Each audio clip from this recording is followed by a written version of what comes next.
자, 우크라이나를 둘러싸고 서방국들과 러시아의 지정학적 긴장감이 계속 심화되고 있죠. 시장도 이 때문에 많이 눌리고 있습니다.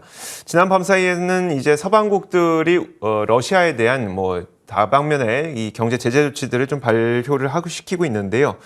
자, 이렇게 강력한 제재 조치에도 불구하고 우크라이나를 원하는 과연 이 러시아의 속내는 무엇인지, 그리고 푸틴이 이렇게 강경책을 보이고 있는 이유는 무엇인지 좀 자세하게 살펴보는 시간을 마련했습니다.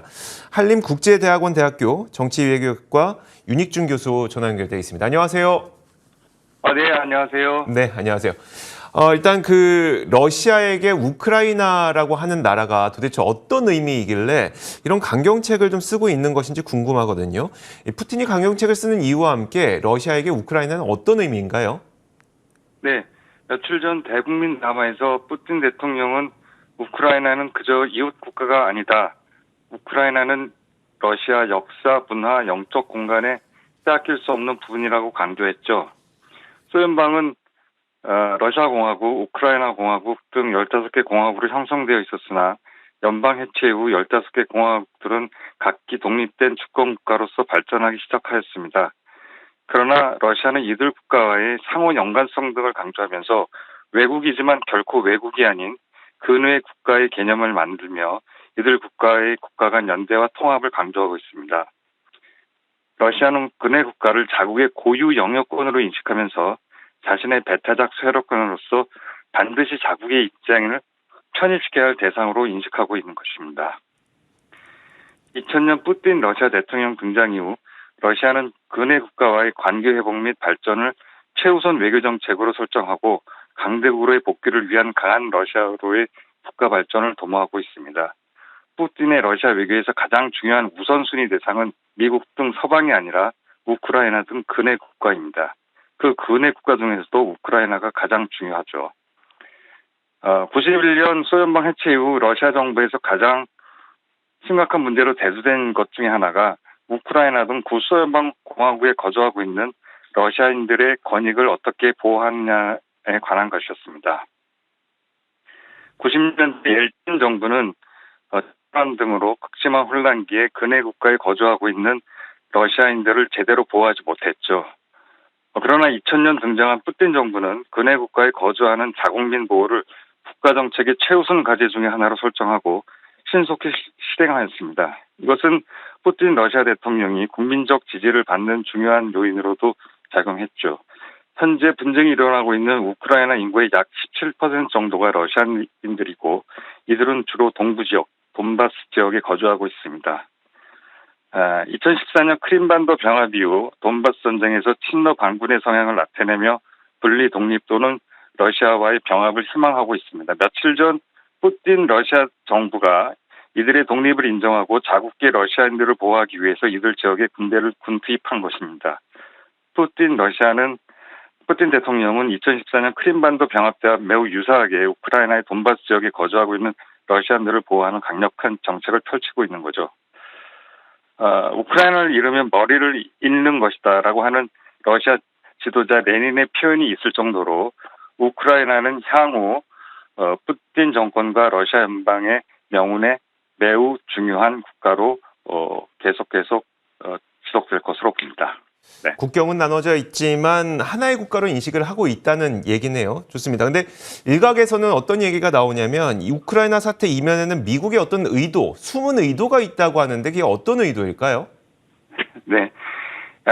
지금 미국과 러시아 간 양국 간 갈등이 표면적으로는 그 유럽 지역에서 우크라이나를 둘러싼 지정학적 갈등으로 비추어지지만 미국의 여러 가지 의도가 있습니다. 첫째, 나토 결집해서 유럽에서 미국의 지도력을 회복하는 것입니다.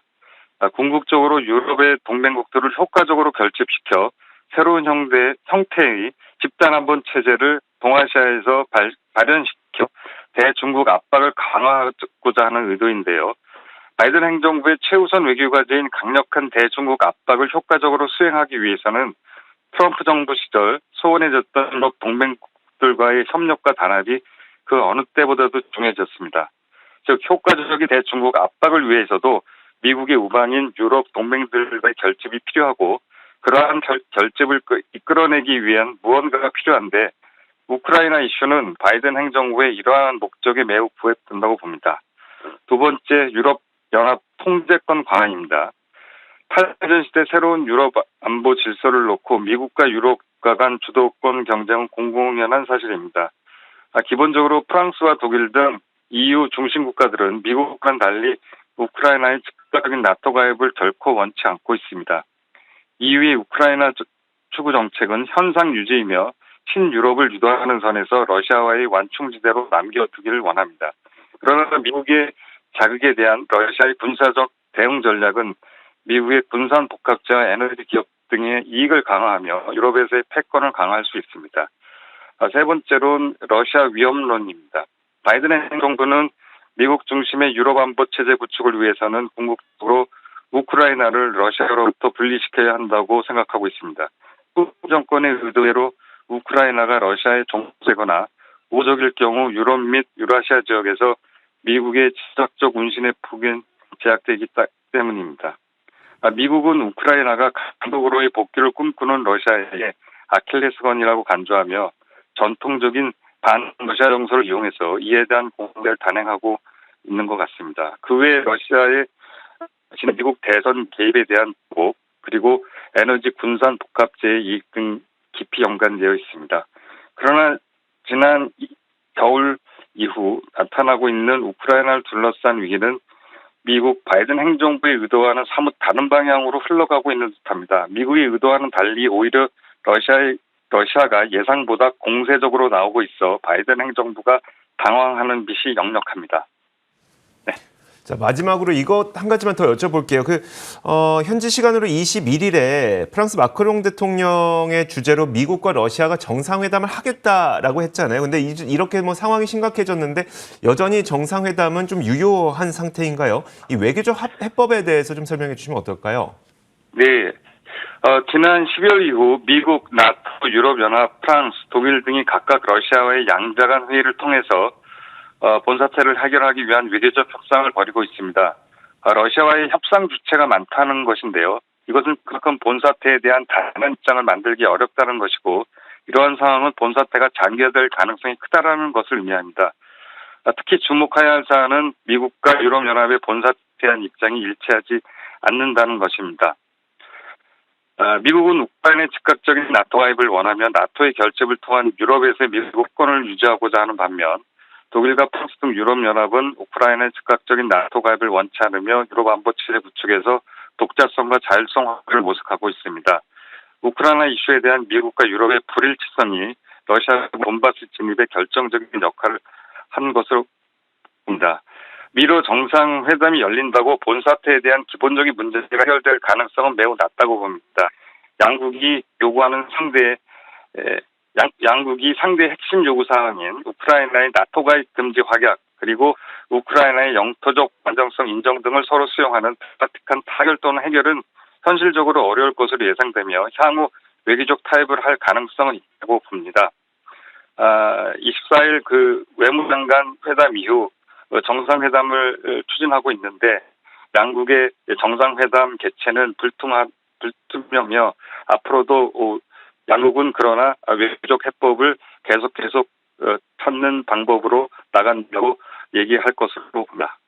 알겠습니다. 자, 이렇게 우크라이나 사태에 대해서 저희가 좀 자세하게 짚어봤습니다. 한림국제대학원 대학교 정치외교학과 윤익준 교수님이었습니다. 고맙습니다. 예, 감사합니다.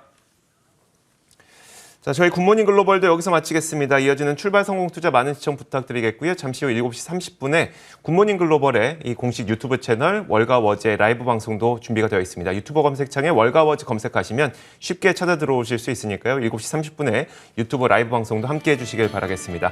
여기까지 하겠습니다. 함께해 주신 여러분 고맙습니다.